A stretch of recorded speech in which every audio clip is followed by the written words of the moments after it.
అఖిల భువన దీపం భక్త చిత్తాభ్యసూర్యం సురగుణమునిసేవ్యం తత్వమస్సాదిలక్ష్యం హరిహరసుతమీశం తారక బ్రహ్మరూపం శబరిగిరి నివాసం భావయే భూతనాదం. స్వామి శరణమయ్యప్ప.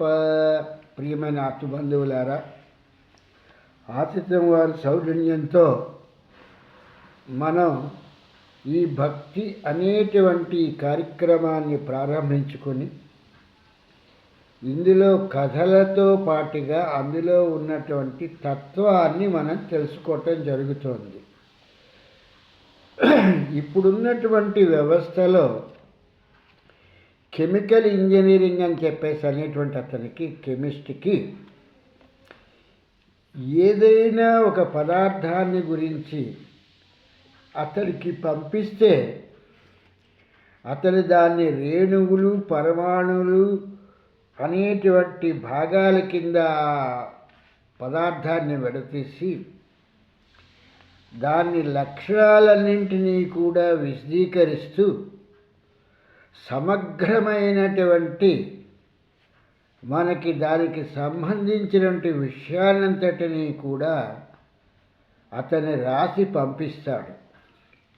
దాన్ని బట్టే ఈ యొక్క మెకానిక్ అనేటువంటి అతను దాన్ని ఎలా పనిచేయించాలి అనేటువంటి విషయాన్ని ఆలోచిస్తాడు.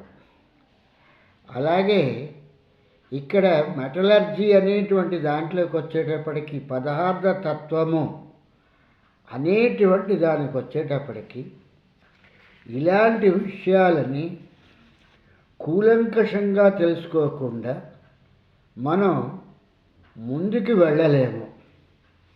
విశ్వామిత్రుల వారు తపస్సు చేస్తూ ఉంటే ఆ యొక్క తపస్సుని భంగపరచమని చెప్పేసని మేనకని ఇంద్రుడు పంపించడం జరిగింది. ఈ జరిగినటువంటి ఈ యొక్క ప్రదేశంలో పుష్కర తీర్థంలో ఉన్నటువంటి విశ్వామిత్రుల వారు వీటికి సంబంధించినటువంటి పూర్తి విషయ పరిజ్ఞానాన్ని గ్రహించాలి. పుష్కరము అంటే 12 సంవత్సరముల కాలము. 12 అనేటువంటిది పుష్కరము అనేటువంటి దానికి తెలియపరిచేటువంటిది. పుష్కరాలు వస్తున్నాయి అని అంటారు. ఆ యొక్క నదులకి ఎలాగైతే వస్తుందంటే పుష్కరం వస్తుందో అలాగే ఈయన పుష్కర క్షేత్రంలో ఉన్నప్పుడు పుష్కరుడు ఆ యొక్క తటాకంలోనే ఉన్నాడు అనేటువంటి విషయాన్ని గ్రహించాలి. ఇవి చాలా విశేషమైనటువంటివి. వీటిని అంత ఆషామాషిగా అన్నట్టుగా బయటికి బహిర్గతంగా చేసేవి కావు. వీటి గురించినటువంటి తత్వాన్ని గురువు దగ్గర కూర్చున్నప్పుడు మాత్రమే గురువు వీటిని గురించినటువంటి విషయాలు చెప్పటం జరుగుతుంది. గురి లేకుండా ఏదో చిన్నప్పుడు స్కూల్లో పాఠం చెప్పేసినట్టుగా తన 40 నిమిషాల క్లాసులో పాఠం చెప్పేసినట్టుగా గురువు చెప్పుకెళ్ళిపోతారంటే ఆ ఉపాధ్యాయులాగా చెప్పటానికి ఉండదు. ఇక్కడ ఈ పంపినటువంటి వాడు ఇంద్రుడు పంపించాడు. ఇంద్రుడు అంటే ఇంద్రియాలకి అధిపతి అయినటువంటి వాడు మేనకని పంపించాడు అని చెప్పేసి అంటున్నాము. ఈ మేనక అప్సరస అనేటువంటి అప్సరసల్లో నుంచి ఆ యొక్క పాల సముద్రం అంటే క్షీర సముద్రము చిరుగుతుండగా అందులో నుంచి వచ్చినటువంటి ఈ అప్సరసల్లోంటి వాళ్ళలో ఒకళ్ళు అయినటువంటిది మేనక. ఇక్కడ ఈ యొక్క ముందు అసలు మేనక అంటే ఏమిటి అనేటువంటి అర్థం కూడా తెలుసుకోవాలి. అప్సరస అనేసాము, ఇంద్రుడు పంపించాడన్నాము. ఈ సినిమాల్లో వాటిల్లో చూపించినట్టుగా ఈ మేనక, ఊర్వశి, రంభ వీళ్ళందరూ ఇంద్రుడి దగ్గర డాన్సులు చేస్తూ సరిలేరు నీకెవ్వరు అని చెప్పేసి ఇలా వీళ్ళు డాన్సులు చేస్తుంటే ఇంద్రుడు చూసి ఆనందిస్తూ ఉంటే ఆ ఒక్క షాట్లను మనం చూసి మహదానందంగా ఆనందిస్తూ ఉంటాము. ఇది సినిమాల వరకు మాత్రమే, ఆ సినిమాలలో ఉన్నటువంటి ఇంద్రుడి వరకు మాత్రమే. కానీ నిజ జీవితంలోకి వచ్చేటప్పటికి ఇంద్రుడు అనేటువంటి వాడు ఇంద్రియాలకు అధిపతి. ఉపేంద్రుడు అనేటువంటి వాడిని చిత్తమని చెప్పేసని, ఇంద్రుణ్ణి మనస్సు అని చెప్పేసని చెప్పినప్పుడు మరి ఈ ఇంద్రుడు ఎవరిని పంపించాడు? ఈ ఒక అప్సరసల్లో ఉన్నటువంటి మేనక అనేటువంటి ఆమె ఎవరు అనేటువంటి విషయాల్ని తెలుసుకునే ముందర మనం ఒక చక్కని పాటను విందాం.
ఇలాగా ఈ యొక్క విషయంలో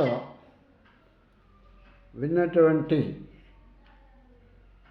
మనకి ఇందులో ఉన్నటువంటి అసలైనటువంటి విషయాన్ని మనం గ్రహించాలి. మేనక అనేటువంటి దానికి అర్థం ఏంటంటే, మే అనేటువంటిది మేను అంటే శరీరము. ఇవన్నీ కూడా కొంచెం జాగ్రత్తగా క్లిష్టమైనటువంటి విషయాలు. కథలుగా వింటున్నప్పుడు పేర్లుగా చెప్పుకుంటూ వెళ్ళిపోతాం. ఆధ్యాత్మిక చింతనలోకి వచ్చి గురువు దగ్గర కూర్చుని వినేటప్పుడు అప్పుడు మనకి వీటి విషయాలు తెలుస్తాయి. ఈ మేనక అనేటువంటిది, మే అనేటువంటిది, మేను అనేటువంటిది శరీరము. ఈ శరీరాలని ఆధారం ఏమిటి అని అంటే, శరీరం ఏర్పడాలి అంటే ఎలా ఏర్పడుతుంది అనేటువంటి విషయాన్ని చూస్తే నా అనేటువంటి అక్షరంతో ఏర్పడుతుంది. ఈయనకి ఓం నమ శివాయ అన్నటువంటి పంచాక్షరి మంత్రంలో వీళ్ళందరూ చాలా తెలివి తక్కువ తరంగా ఓం నమ శివాయ అనేటువంటిది పంచాక్షరి మంత్రము, ఆ ఒక పంచాక్షరి మంత్రాన్ని విష్ణువు చేస్తాడు, విష్ణువు చేసిన మంత్రాన్ని శివుడు చేస్తాడని ఇలా ఏవేవో చెప్తూ ఉంటారు. కానీ ఓం నమ శివాయ అన్న దాంట్లో ఈ నా అనేటువంటి అక్షరము ఆకాశతత్వాన్ని గురించి చెప్పేటువంటిది.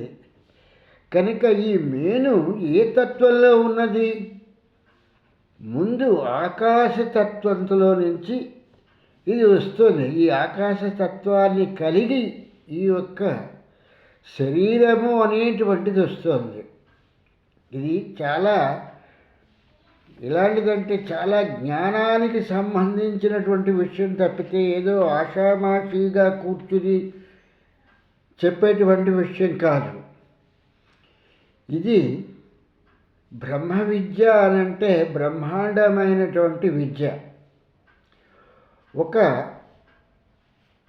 ఈ యొక్క ప్రకృతి లోపలికి ఒక అణువు అనేటువంటిది అండంలోకి ప్రవేశించినప్పుడు ఆ అండము పిండముగా ఎలా మారుతోంది, ఇది విజ్ఞానానికి సంబంధించినటువంటి విషయం. ఏ ఒక్క జీవరాశులకైనా కూడా ఈ అండము అనేటువంటిది పిండంగా మారుతుంది. ద్రవములో నుంచి ఇవన్నీ కూడా ఉత్పన్నమవుతున్నాయి. ఈ యొక్క తల్లి గర్భంలో జంతువులకే కానీ మృగపక్షాదులకే కానీ దేనికైనా కూడా శరీరం ఏర్పడాలి అనేటువంటి దానికి ఆ ఒక తల్లి గర్భంలోనే ఏర్పడతాయి ఇవన్నీ కూడాను. పులి అయితే పులిలాగాను, లేడైతే లేడిలాగాను, మనిషి అయితే మనిషిలాగాను ఈ యొక్క ప్రక్రియ అంతా కూడా గర్భంలోనే జరించటం జరుగుతుంది. ఆ ఒక గర్భంలోనే ఈ ఇంద్రియాలన్నీ కూడా రావటం జరుగుతుంది. కాళ్ళు వచ్చినా, చేతులు వచ్చినా, తల వచ్చినా, కళ్ళు వచ్చినా, చెవులు వచ్చినా, ముక్కు వచ్చినా, నోరు వచ్చినా అన్నట్టుగా ప్రతి ఇంద్రియాలు కూడా వచ్చేటువంటిది తల్లి గర్భంలో నుంచే. ఆ అండం అంటే ఆ ఒక అండం అనేటువంటిది ఆ వీర్యం ఏదైతే కలిసిందో అండంతో అది పిండంగా మారి అది శిశువుగా అయ్యి అది బయటకు వచ్చేటప్పటికీ ఈ యొక్క సౌష్ఠయ్యము కలిగినటువంటి ఈ దేహమంతా కూడా, ఈ ఉపాధి అంతా కూడా ఏర్పడుతుంది. దీనికి మనం మూల్యం ఏమీ చెల్లించటం లేదు. ఎటువంటి ఒక రూపాయి కూడా దీని గురించి మనం ఖర్చు పెట్టట్లేదు. ఒక్కసారి ఆలోచించండి. ఇదే ఒక కంటి గురించి ఏదైనా వచ్చిందంటే ఆ ఒక కంటి గురించినటువంటి చికిత్స చేయటానికి కొన్ని వేల రూపాయలు ఖర్చు పెట్టాలి. ఇదే ఒక గుండె అనేటువంటి దాని గురించి వస్తే ఆ గుండెలో ఏదో వాల్స్ మార్చాలి అది ఇది అంటే కొన్ని వేల రూపాయలు ఖర్చు పెట్టాలి. అంటే బయటకొచ్చిన తర్వాత తయారైనప్పుడు ₹1 కూడా ఖర్చు లేకుండా తయారవుతున్నాయి. వాటికి చికిత్స అనేటువంటి రిపేర్ చేయటానికి మనం కొన్ని వేల రూపాయలని వెచ్చించాల్సి వస్తుంది. ఒక్కొక్క ఇంద్రియానికి, ఒక్కొక్క భాగానికి కూడా. ఇటువంటి దాన్ని భగవంతుడు మనకి ₹1 కూడా ఖర్చు లేకుండా ఇచ్చాడు అని అంటే సృష్టి రహస్యమేమిటి? ఈ లబ్బు డబ్బు అని చెప్పేసి అది కొట్టుకునేటువంటి గుండెకే మనం ఇంత చికిత్స చేస్తుంటే, ఈ యొక్క శబ్దం అనేటువంటిది లేకుండా, ఈ యొక్క హృదయము అనేటువంటిది ఈ యొక్క కొట్టుకునే డబ్ అని కొట్టుకునేటువంటిది కాదు అని చెప్పేసి చెబుతూ, ఉద్గృహలో ఉన్నటువంటిది, చీకటిలో ఉన్నటువంటి హృదయము ప్రకాశింపబడుతూ ఉంటుంది. అంటే జ్యోతిని, అంటే వెలుగుని తెలుసుకుంటూ ఉంటుంది. వెలుగు ప్రసరించినంత కాలము, వస్తు పరిజ్ఞానము తెలియనంత కాలము మనలో నిండినటువంటి అజ్ఞానాంధకారము అనేటువంటిది పదార్థం గురించినటువంటి విషయాన్ని మనం తెలుసుకోలేము. ఇక్కడ విశ్వామిత్రుల వారికి కూడా అటువంటి పరిస్థితి ఏర్పడింది. పుష్కరంలో స్నానం చేసి వస్తున్నటువంటి ఆ ఒక్క మేనక అనేటువంటి ఆమెని ఆ తడి బట్టలతో చూసినటువంటి ఆయన ఆ అంగసౌష్ఠవ్యానికి మోహపడి, నీ మీద నాకు మనస్సు అయింది, నాకు మమకారం కలిగింది కాబట్టి నీవు నా తాలూకు ఆశ్రమానికి వచ్చి ఉండు అని చెప్పేసి అడిగినటువంటి వాడు విశ్వామిత్రుల వారే. కాబట్టి వీళ్ళకి కావాల్సింది కూడా మేనకకి అదే. కాబట్టి ఆవిడ అలాగే అని చెప్పేసి రావటం ప్రారంభించింది ఆశ్రమానికి. అంటే విశ్వామిత్రుడి తాలూకు దేహం ఏదైతే ఉందో మేనక అని చెప్పేటువంటిది, మేనక అనేటువంటిది ఒక స్త్రీ కాదు. విశ్వామిత్రుడి వారి తాలూకు దేహమే, అందులో ఉన్నటువంటి శరీరమే ఈ ఒక్క మేనక అనేటువంటి ఆకాశతత్వంతో ఉన్నటువంటిది. ఈ కలిగినటువంటి దానికి ఈయన చేసినటువంటి తప్పు ఏమిటి? మోహము అనేటువంటి ప్రకృతి మోహంలో ఉండిపోవటం మూలంగా ఆ హృద్గృహలో ఉన్నటువంటి ఆ హృదయము అనేటువంటి, అంటే ఈయన ప్రయత్నం ఏమిటి? బ్రహ్మ ఋషి కావాలి అనేటువంటిది. బ్రహ్మ గురించి కానీ ఆత్మ గురించి కానీ తెలుసుకోవాలి అని అంటే అంత సులభతరమైనటువంటి విషయము కాదు అనేటువంటి విషయాన్ని ఉపనిషత్తులన్నీ కూడా చెప్తున్నటువంటి విషయము. కానీ పట్టుదల కలిగినటువంటి మానవుడు అనేటువంటి ఈ దేహము, శరీరము అనేటువంటి ఈ విశ్వామిత్రుల వారు ఆ ఒక్క బ్రహ్మ పదార్థాన్ని ఎంత కాలమైనా సరే, ఎంత కఠోరమైన నియమనిష్టలకి ఓర్చుకునైనా సరే, ఆ ఆత్మ, ఆ బ్రహ్మ అనేటువంటి ఆ తత్వాన్ని తెలుసుకుందాము అనేటువంటి ఒక దృక్పథంలో ఈయన మొదట మేనక అనేటువంటి ఈ యొక్క స్త్రీని చూడగానే, ఈ అప్సరసని చూడగానే ఇంద్రియాలకి లోనైపోయి, ఇంద్రియములకు దాసుడైపోయి ఆమెతో ఉండటం జరిగింటే, దేహము ఇంద్రియముల తాలూకు పటిష్టతను చూసుకుని ప్రవర్తిస్తుంది అనేటువంటి విషయం ఇక్కడ గ్రహించవలసినటువంటి విషయము. ఇది ఇంకా లోతుగా వెళితే అసలు కథ అర్థం కాదు. కనుక అందుకని నేనేం చేశానంటే, ఒక 10 సంవత్సరములు గడిచిన తర్వాత ఈ మేనకతో ఉండి, అంటే ఈ శరీరంలో ఉండి, ఈయనకి అసలు విషయం ఇప్పుడు గ్రహించటం అయింది. ఆ చీకట్లు తొలగి హృద్గృహలో ఉన్నటువంటి చీకట్లు తొలగి జ్ఞానము కలిగి, అయ్యో నేను 10 సంవత్సరముల కాలమును వృధాగా పాడు చేసుకున్నాను. నేను దేని గురించి తెలుసుకుందామనుకున్నాను? ఇంద్రియములకు అతీతమైనటువంటి దాన్ని, ఇంద్రియాలని శరీరము లోపలికి తీసుకుని అంతర్భాగంగా చేసుకొని ఈ ఒక్క ఆత్మ అనేటువంటిది ఎలా ఉంటుంది అనేటువంటి తత్వాన్ని తెలుసుకుందామనేటువంటి నా ప్రయత్నం, ఈ బ్రహ్మ గురించినటువంటి ఈ ప్రయత్నము, ఈ శరీర సౌష్ఠవ్యాన్ని చూసుకుని, ఈ మేనక తాలూకు అందాన్ని చూసుకుని, ఈ మేనక అనేటువంటి శరీరానికి నేను లోబడిపోయాను, లొంగిపోయాను, ఇంద్రియాలకి వశమైపోయాను అని చెప్పేసాను అనుకుని విశ్వామిత్రుల వారు చింతించి, ఇక్కడ కథాగమనానికి వచ్చేటప్పటికి ఈ యొక్క వాల్మీకి మహర్షి మళ్ళీ మేనకి మళ్ళీ వేరుగా తీసుకొచ్చి, ఆవిడొక అప్సరసలాగా విశ్వామిత్రుల వారికి ఎప్పుడైతే అంత జ్ఞానం వచ్చి, ఆ జ్ఞానంలో కూడా చిరు కోపం వచ్చేటప్పటికి ఈ మేనక వణకటం ప్రారంభించింది. మహానుభావ, నేను నీ ఎదురుకుండా ఈ యొక్క పుష్కరాల్లో, వీటిల్లో ఈ పుష్కరాల్లో స్నానం చేసి నా దేహాన్ని నీకు చూపించబట్టే కదా ఈ మోహ పరవిస్తృతుడవై నీవు నీ యొక్క తపాన్ని ఆపేసుకుని, తపస్సును ఆపేసుకుని, నీ జ్ఞాన పరిశీలనను ఆపేసుకుని, ఈ యొక్క దేహ సౌష్ఠవ్యాన్ని చూసుకుంటూ, అంటే నన్ను చూసుకుంటూ నువ్వు మిగిలినటువంటి కార్యక్రమాలన్నింటినీ కూడా వాయిదా వేయటం జరిగింది.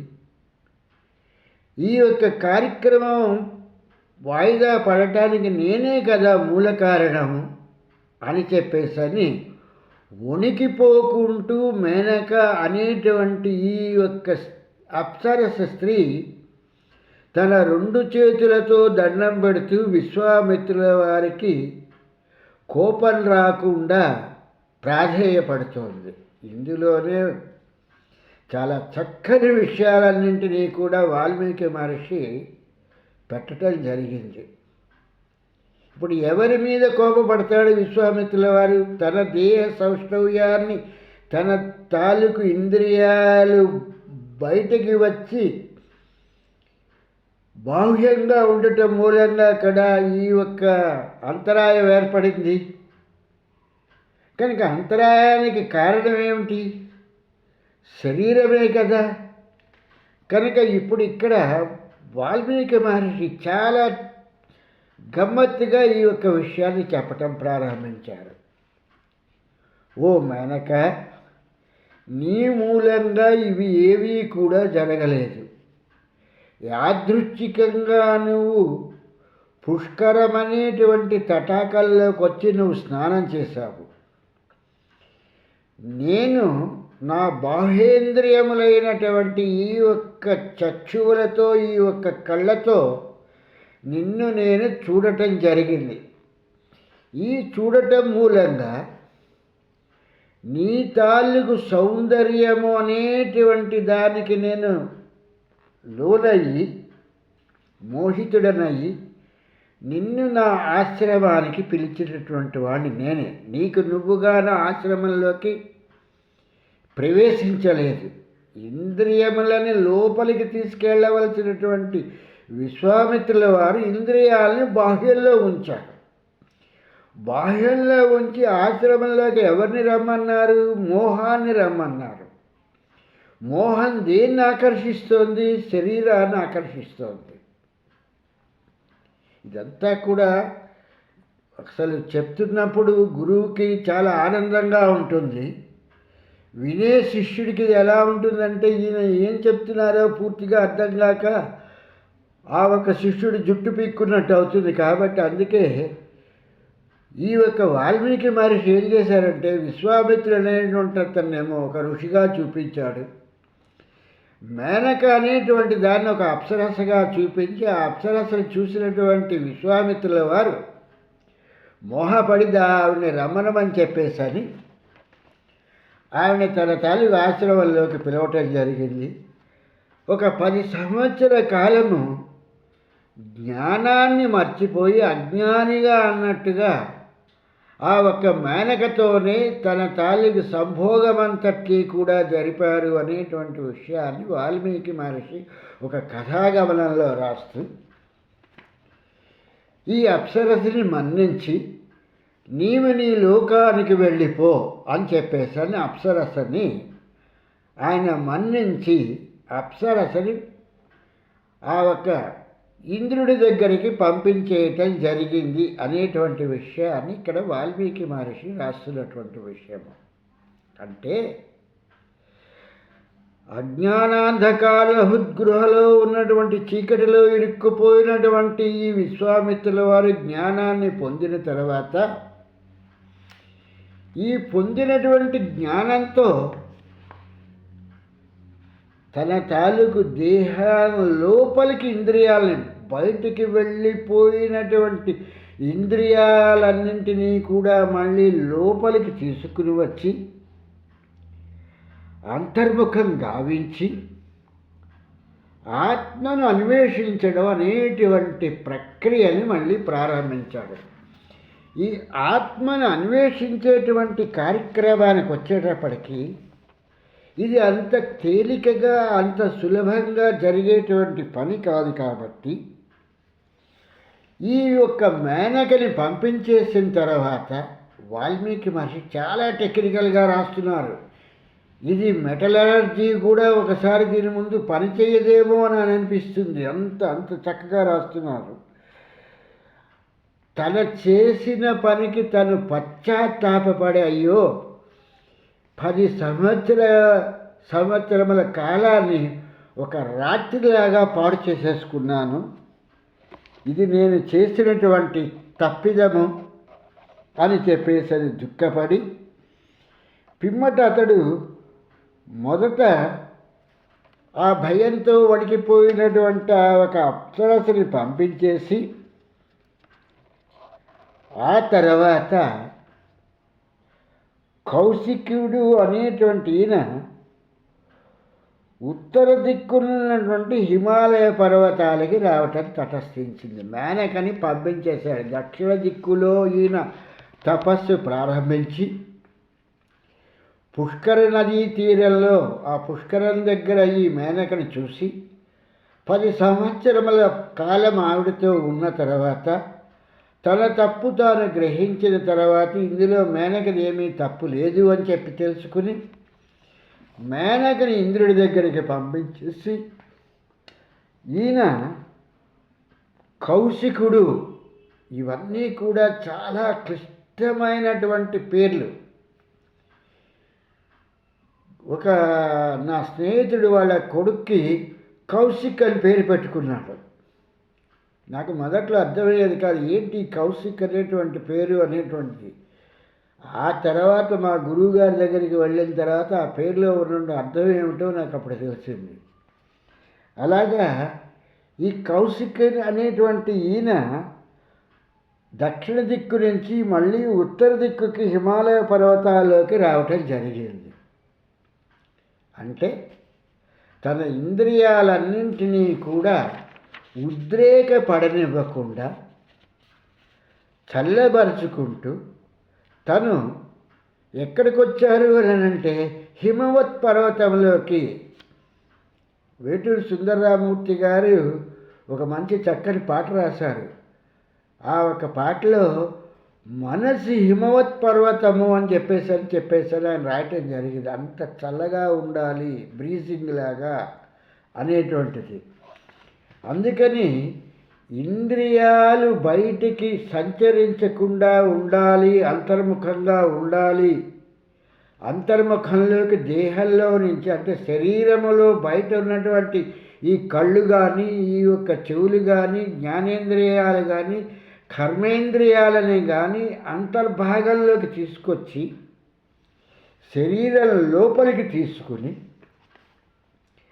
వాటితో సాధన చేసినప్పుడు మాత్రమే ఆత్మ అనేటువంటి బ్రహ్మ పదార్థము, బ్రహ్మకి ఆత్మకి తేడా లేదు అని మొదటి నుంచే మనం చెప్పుకుంటున్నాం. బ్రహ్మను తెలుసుకున్నా ఆత్మను తెలుసుకున్నట్టే, ఆత్మను తెలుసుకున్నా బ్రహ్మను తెలుసుకున్నట్టే. కనుక ఈయన బ్రహ్మ ఋషి కావాలి అని అనేటువంటి దానికి ఏంటంటే, ఆత్మతత్వంలో ఈయన గొప్పవాడు కావాలి, ఆత్మ ఋషి కావాలి. వశిష్ఠుల వారు ఆత్మ సమ్మనయోగంతోనే కదా ఈయన తను సంపాదించినటువంటి శక్తులన్నింటినీ కూడా ఆయన నిర్వీర్యం చేశాడు. అంటే ఆత్మని తెలుసుకుంటే ఈ శక్తులన్నీ పటాపంచలైపోతాయి, ఈ శక్తులు నిర్వీర్యమైపోతాయి అన్నటువంటి విషయాన్ని తెలుసుకున్నటువంటి విశ్వామిత్రుల వారు ఆ ఒక బ్రహ్మని గురించి తపస్సు చేస్తూ ఉంటే బ్రహ్మ ప్రత్యక్షమవుతున్నాడు, అలాగే శివుడు ప్రత్యక్షమవుతున్నాడు. ఈయన అడిగినవి ఇస్తూనే ఉన్నారు, ఎవరు కూడా ఇవ్వకుండా మాత్రం వెళ్ళటం లేదు. ఉత్తర దిక్కున తపస్సు చేస్తే ఆ ఒక పరమేశ్వరుడి ప్రత్యక్షమై ఈయనకి ఆ ఒక యజుర్వేద విద్యనిచ్చి విశ్వామిత్రుల వారు వశిష్ఠుల వారితో యుద్ధం చేయటానికి కావలసిన సామాగ్రి అంతటినీ కూడా ఇవ్వటం జరిగింది. అంటే ఒక దుర్మార్గుడైనటువంటి రాజు మీదకో లేకపోతే ఒక శత్రువు మీదకో యుద్ధానికి వెళ్ళినట్టుగా ఈ విశ్వామిత్రుల వారు వశిష్ఠుల వారి తాలూకు ఆశ్రమం మీద యుద్ధానికి వెళ్ళాడంటే ఇంత తపస్సు చేసి ఎంత అజ్ఞానాంధకారంలో వెళ్ళాడు అనేటువంటి విషయాన్ని ఇక్కడ మనకి ఈ యొక్క వాల్మీకి మహర్షి చెప్తున్నది. తన అజ్ఞానాంధకారాన్ని తెలుసుకుని మళ్ళీ దక్షిణ దిక్కుగా వచ్చి తన భార్యతో ఉండి 4 పిల్లల్ని కని ఆ తపస్సుకి ఆయన రాజఋషి అయిన తర్వాత, ఆ రాజఋషి అయిన తర్వాత కూడా ఆయన కోపాన్ని కానీ మిగిలినటువంటి వాటిని కానీ ఇంద్రియాలను కానీ జయించలేదు అని అనటానికి త్రిశంకుడు వచ్చి తనకి దేవలోకానికి వెళ్దామనేటువంటి తాపత్రయంతో యజ్ఞయాగాది క్రతువులు నేను చేస్తానంటే వశిష్ఠులు వారు చేయించలేదు కాబట్టి మీరు చేయించి నన్ను పంపవలసినది అంటే సరే అని చెప్పేసరి చేయించి పంపించడం జరిగింది. అక్కడి నుంచి దేవతలు కిందకి పడేస్తే ఈయన తాలూకు రాజఋషి శక్తితో అక్కడ ఇంకొక స్వర్గాన్ని నిర్మించి అక్కడ ఒక దేవలోకాన్ని నిర్మించి కాపాడటం జరిగింది. అతని భూమి మీదకి రానివ్వకుండా త్రిశంక స్వర్గము అనేటువంటిది. తన తాలూకు మేనల్లుడైనటువంటి కౌశికుడు అనేటువంటి సునశ్శేపుడు అనేటువంటి ఇతని తాలూకు దీంట్లో అతని ప్రాణాలని కాపాడాలి అని చెప్పేసని విశ్వామిత్రుల వారు తన కడుపులో పుట్టినటువంటి పిల్లల్ని పిలిచి ఈ యొక్క సునశ్శేపుడు తాలూకు ప్రాణాలు కాపాడటానికి యజ్ఞంలో ఆ ఒక్క అగ్నిలో మీలో ఎవరన్నా వెళ్ళి ఆ అగ్నికి ఆహుతి కండి అని అంటే ఆ 4 కుమారులు కూడా నీకేమన్నా పిచ్చా వెర్రా, మమ్మల్ని పోయి ఆ అగ్నిలో పడమంటావేంటి, నువ్వు తండ్రివేనా మమ్మల్ని కన్నవాడివేనా అని చెప్పేసని మరణానికి వాళ్ళు ఆస్వాదించలేనప్పుడు ఈ ఒక్క తండ్రిగా ఉన్నటువంటి విశ్వామిత్రుల వారు కోపాన్ని జయించలేదు, అంటే ఇంద్రియాలని జయించలేదు అని చెప్పటానికి తన తాలూకు పుత్రులైనటువంటి 4 కూడా శునక మాంసం తినేవాళ్ళగా తయారవ్వండి, ఆ జాతులలో మీరు పుట్టండి అని చెప్పేసి చెప్పించి క్రోధంతో కోపంతో శౌర్యంతో అన్నట్టుగానే వాళ్ళని తన కడుపున పుట్టినటువంటి పిల్లలు అనేటువంటి విషయాన్ని తన ఇంద్రియాలకు సంబంధించినటువంటి ఇంద్రియ లోపంలో వచ్చినటువంటి వాళ్ళు, ఇంద్రియాల మూలంగా వచ్చినటువంటి వాళ్ళే ఆ పుత్రులు అనేటువంటి విషయాన్ని కూడా మర్చిపోయి శపించడం జరిగింది.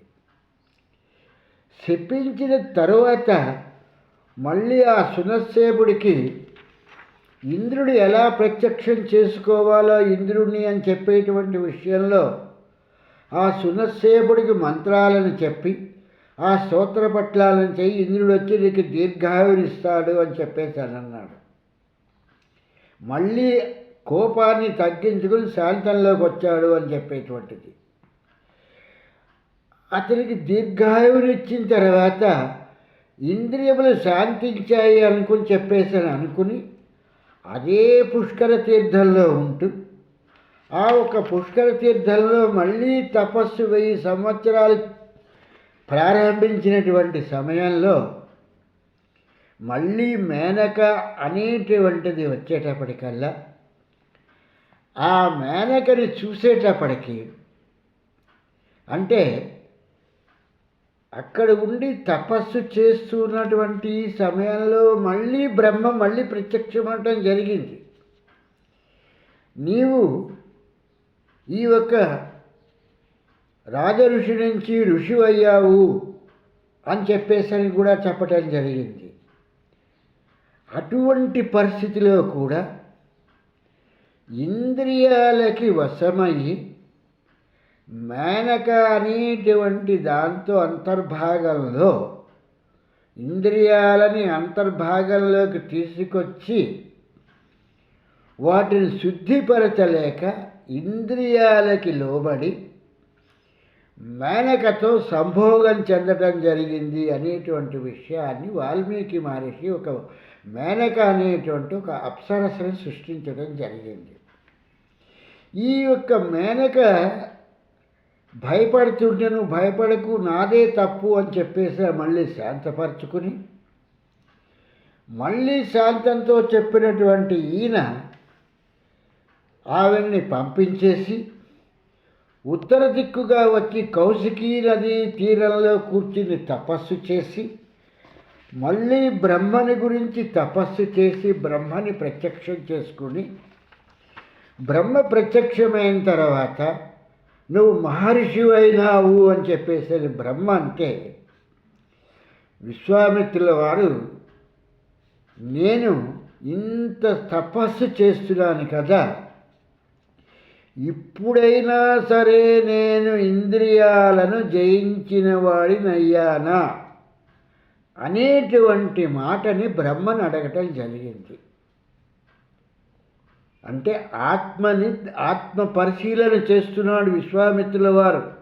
ఇక్కడ గమనించవలసిన విషయం ఏంటంటే తన ఇంద్రియాలని తను జయించగలిగాడా లేదా అనేటువంటి విషయము ఉత్తర దిక్కుగా వచ్చి బ్రహ్మని గురించి అంటే ఆత్మని గురించి తపస్సు చేసినప్పుడు ఆత్మ కనిపిస్తున్నటువంటి సమయంలో తన ఇంద్రియాలను జయించాడా లేదా అనేటువంటి విషయాన్ని విశ్వామిత్రుల వారు అడగటం జరిగింది. ఇది చాలా టెక్నికల్గా ఉన్నటువంటి ఇది రెండింటినీ విడతీయటం కష్టంగా ఉండి నేను కూడా కొద్దిగా ఎలా విడతీయాలి అనేటువంటిది ఇంద్రుడి వేరు అంటే బ్రహ్మ వేరు ఈ యొక్క ఆత్మ వేరు అనేటువంటిది కాకుండా బ్రహ్మ కనిపిస్తూ ఈయనకి వరాలను ఇస్తున్నాడు, ఆశీర్వదిస్తున్నాడు. అంటే ఈయన ఇంద్రియాలని లోపలికి తీసుకొచ్చుకుని ఈయన ఏకాగ్రతలో ఉంటున్నప్పుడు ఆత్మ కనిపిస్తోంది. కనిపించినటువంటి ఆత్మను ఈయన ప్రశ్నించినప్పుడు నీకు ఇంకా తత్వము రాలేదు అని చెప్తోంది. అలాగే ఈ యొక్క ఉత్తర దిక్కులో ఈయన తపస్సు చేస్తున్నప్పుడు విశ్వామిత్రుల వారు ఈ యొక్క కౌశికీ నది తీరంలో కూర్చుని 1000 సంవత్సరాలు గాలిని తప్పితే ఇంకా మిగిలినటువంటి వాటిని ఏవి ఆహారంగా తీసుకోకుండా కఠోరమైనటువంటి ఆ యొక్క దీక్షను అవలంబించి ఆయన ఆ యొక్క తపస్సు చేసినప్పుడు బ్రహ్మ ప్రత్యక్షమయ్యి నువ్వు మహర్షి అయ్యావు, ఒకసారి రాజఋషి అయ్యావు, ఇంకోసారి ఋషి అయ్యావు, ఇప్పుడు మహర్షి అయ్యావు అని చెప్పేసరి ఇంద్రుడు చెప్పి బ్రహ్మ చెప్పినప్పుడు ఈయన మళ్ళీ ఆ బ్రహ్మను అడిగాడు, నేను నా యొక్క ఈ తపస్సుతో నేను ఇంద్రియాలను జయించటం జరిగిందా అని చెప్పేశాను. ఎట్టి ముఖమాటము లేకుండా బ్రహ్మ నీవు ఇంద్రియాలను ఏమీ జయించలేదు, ఇంకా నువ్వు సాధన చెయ్యి అని చెప్పటం జరిగింది. అంటే ఆత్మ నీకు పూర్తిగా దర్శనం కాలేదు, లీలగా మాత్రమే ఆ ఒక్క క్షణం మాత్రమే దర్శనం ఇస్తుంది తప్పితే ఆ బ్రహ్మ వస్తున్నారు, వరాలు ఇస్తున్నారు, వెళ్ళిపోతున్నట్టు కానీ ఆత్మ కనిపించి మళ్ళీ మరుపుకి వెళ్ళిపోతుంది అన్నటువంటి విషయాన్ని ఇక్కడ వాల్మీకి మహర్షి ఈ రామాయణంలో విశ్వామిత్రుల తాలూకు కథను తీసుకుని శతానందుల వారి చేత రాముడికి చెప్పిస్తున్నట్టు ఈ విభాగం ఎంత ఆనందదాయకమంటే సాధకుడికి మాత్రమే ఇది తెలుస్తుంది తప్పితే మామూలు వాడికి ఇందులో ఉన్నటువంటి విషయ పరిజ్ఞానం తెలియదు అనేటువంటి విషయాన్ని తెలుసుకుని ఆ వెంకటనాథుడి తాలూకు అనుగ్రహంతో మనం కూడా సాధకులమయ్యి విశ్వామిత్రుల వారిలాగా ఏదో ఒక నాటికైనా మనం ఆ ఆత్మతత్వాన్ని మనం తెలుసుకుందాము, తెలుసుకోవటానికి ప్రయత్నం చేద్దామనుకుంటూ ఆ వెంకటనాథ అనుగ్రహంతో స్వామి శరణం స్వామి శరణం మళ్ళీ తిరిగి ఇదే దీంట్లో మళ్ళీ ఈ యొక్క కథాగమనాన్ని మనం ప్రారంభించుకుందాం. అంతవరకు సెలవు. స్వామి శరణం స్వామి శరణం స్వామియే శరణమయ్య.